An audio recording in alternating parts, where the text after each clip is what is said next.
4 تصريحات خطيرة لشخصيات صهيونية تكشف دموية الاحتلال.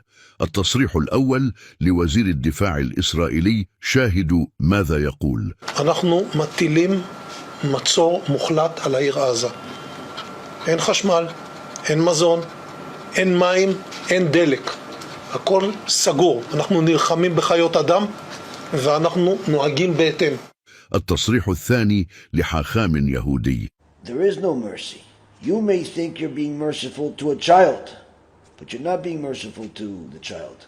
You're being vicious to the ultimate victim that this child will grow up and kill. Because the ideology that that child will grow up with is even worse than the ideology of his father.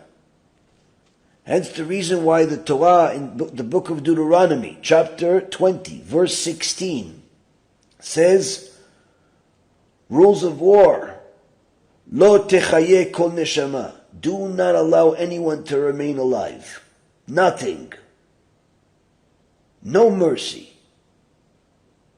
Furthermore, the book of Deuteronomy, chapter 25, verse 19, Macho et zecher Amalek, completely erase any memory of Amalek, which means men, women, and children, the Torah says, do not have the right to exist.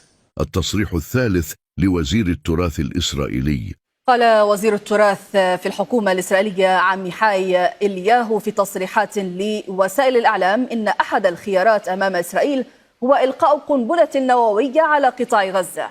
التصريح الرابع لأديب إسرائيلي شهير: עלו והצליחו, תכסחו אותם כמה שיותר, שלא להשאיר מהם זכר, שלא הם, לא אמא שלהם, לא הילדה שלהם, לא התינוקות שלהם, אסור להם לחיות לחיות האלה. אתה יש לך שכן ערבי, אתה לא תחכה שהוא יבוא אליך הביתה, תיכנס אליו הביתה ותירה. والسؤال هنا: ماذا لو صدر هذا الكلام عن شخصيات إسلامية؟ وهل تعتقدون أنها ستمر بدون تحركات عالمية